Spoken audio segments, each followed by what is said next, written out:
Kemuliaan kepada Allah Bapa, Putra dan Roh Kudus, Allah yang sudah ada sejak awal, sekarang dan sampai selama-lamanya. Bapak Ibu sanak keluarga yang terkasih dalam Kristus, selamat pagi semuanya. Hari ini kita merayakan Hari Raya Tritunggal Maha Kudus, atau sering juga kita dengar Hari Raya Trinitas, berarti tiga: Tunggal, Satu, Esa, Eka, Mono. Lalu bagaimana sebagai orang beriman kita mempertanggungjawabkan iman kita ini kalau ada yang mengatakan orang Katolik itu menyembah tiga Tuhan? Orang Katolik hanya menyembah satu Allah. Iman kita adalah iman monoteisme, bukan politeisme. Lalu bagaimana kalau iman monoteisme, iman yang satu Allah itu kenapa ada Bapa, Putra dan Roh Kudus? Tritunggal atau Trinitas itu hanyalah sebuah istilah yang dipakai untuk menjelaskan konsep tentang Bapa, Putra dan Roh. Yang sebenarnya Allah Tritunggal, sebagaimana yang kita dengar dalam bacaan pertama dalam kitab Amsal, kata yang selalu diulang-ulang, aku ada, aku ada, aku ada, itu mengungkapkan bahwa memang sudah sejak awal atau pada awalnya Allah Tritunggal ada. Semakin diperjelas kepada kita semua pada waktu kita membaca kitab Kejadian, pada waktu kisah penciptaan. Tuhan menciptakan bumi dan segala isinya dengan memakai kata marilah kita. Artinya Tuhan menggunakan bentuk kata jamak, lebih dari satu orang. Kalau dia mengatakan baiklah saya menciptakan, maka hanya ada satu orang. Tetapi karena dia menggunakan kata baiklah kita, maka lebih dari satu orang. Kita inilah yang seperti bacaan yang pertama, Allah Tritunggal, Bapa, Putra dan Roh Kudus. Maka istilah Tritunggal atau Trinitas, seperti yang saya katakan tadi, hanya sebagai sebuah istilah untuk menjelaskan konsep tentang Allah yang kita imani. Orang pertama yang menggunakan istilah ini adalah Tertullianus, seorang bapak gereja yang mencetuskan ide atau istilah ini di akhir abad yang pertama memasuki abad yang kedua. Iman Allah Tritunggal bukan muncul pada abad yang kedua, tetapi sudah sejak awal iman akan Allah Tritunggal ada, dan iman itu yang diimani oleh gereja pertama. Iman itu dalam perjalanan sejarah coba untuk dijelaskan kepada semua jemaat. Pada waktu itu Tertullianus bingung, kira-kira istilah apa yang tepat untuk mengungkapkan Allah Tritunggal yang Maha Kudus. Maka dengan sederhana dia mengatakan dalam istilah yang ditulis pada teks personel, tidak pribadi, una substansia, satu substansi, diskresi, non sifat, artinya tidak pribadi, satu substansi, tidak bisa dipisahkan. Dia menggunakan istilah ini untuk menjelaskan dan membela iman Allah Tritunggal yang Maha Kudus. Dia mengatakan bahwa kita tidak menyembah tiga Tuhan, gereja tidak menyembah tiga Tuhan, tetapi tetap menyembah satu Allah, satu Tuhan yang menyatakan dirinya dalam sejarah umat manusia dalam 3 personal, 3 pribadi, Bapa, Putra, dan Roh Kudus. Pada waktu penciptaan, pekerjaan Bapa itu adalah menciptakan. Ya, dia memulai dengan kalimat, "Pelailah kita menciptakan." Bapa yang punya inisiatif untuk menciptakan bukan hanya alam semesta, tapi lebih dari itu dia menciptakan manusia yang dia ciptakan serupa dengan dirinya.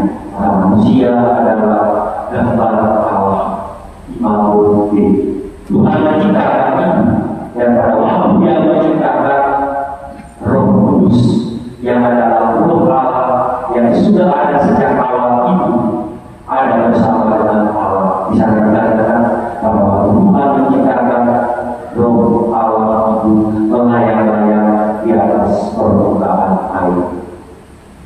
Artinya Roh Kudus bukan turun ke atas kita, bukan kita iman, bukan kita terima pada hari Pentakosta, tetapi sudah sejak awal. Pada hari Pentakosta, ketika Roh Kudus turun itu, dia menghadirkan pribadi yang lain yang mengingatkan kita akan sosok Yesus, pribadi yang lain dan Bapa dan Roh Kudus. Dalam sejarah perjalanan umat manusia, Allah yang begitu agung, Allah yang begitu misteri, Allah yang tidak bisa diukur dengan kemampuan bagi manusia, merasa kasihan dengan manusia kita ketika dosa mulai masuk dan menguasai manusia.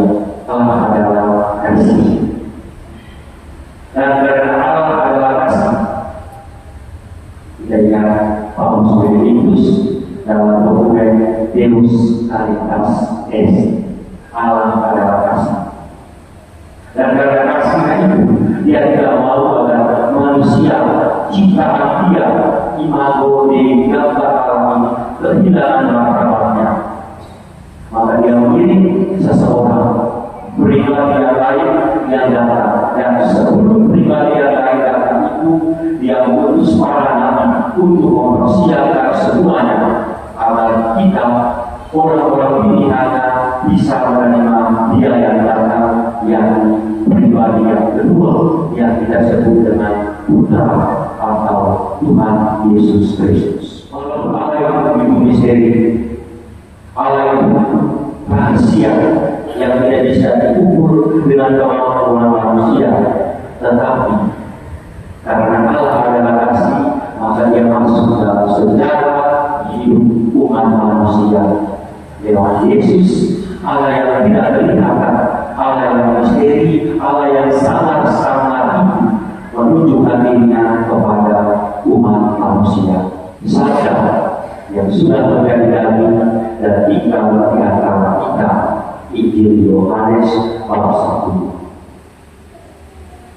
Allah menjadi manusia, tinggal di antara kita, menjadi bagian dari kita, dan dengan itu manusia boleh melihat wajah Allah yang adalah kasih kita.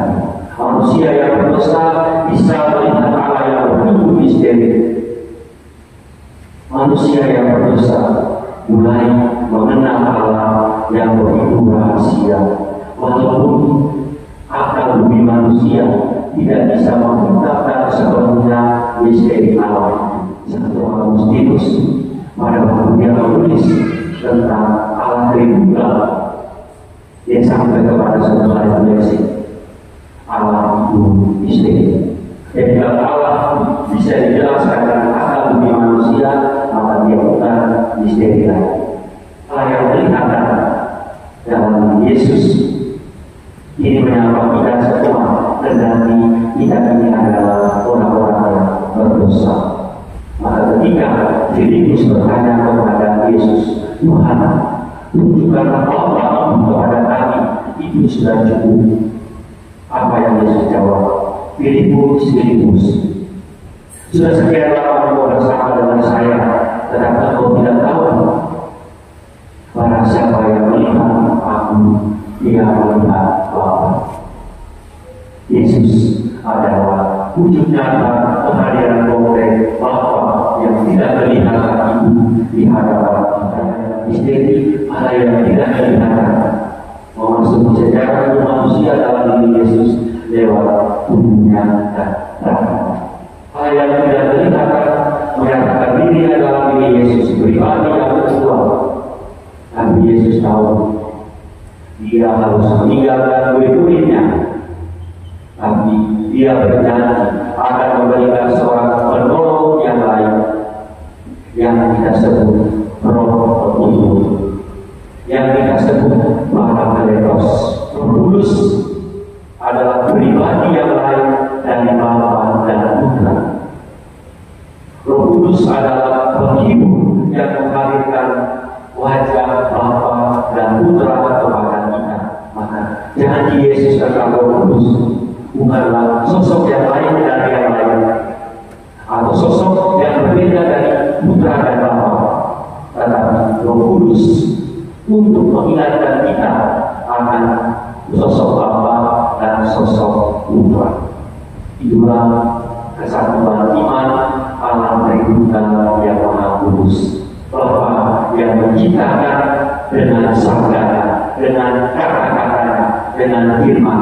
Putra yang menebus ketika manusia jatuh ke dalam dosa lewat sengsara, wafat dan doa kita.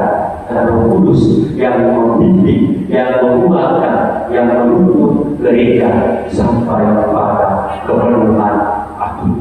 Pertanyaannya, kita cukup mengimani Allah Tritunggal atau sampai dengan saat ini kita tidak mengimani? Kalian mengimani Allah Tritunggal atau tidak? Jawab. Mengimani atau tidak? Ini iman kita. Kalau tidak bisa mengerti, jangan minta Tuhan Allah untuk buat kita mengerti. Tetapi berdoa supaya kita semakin mengimani saja. Karena dengan mengimani pelan-pelan, maka Tuhan Allah akan membuka misterinya, akan membuka rahasianya untuk kita. Maka para bapak gereja mengatakan percaya dulu baru mengerti. Hidup di gereja Tuhan memberkati kita sekarang dan selama.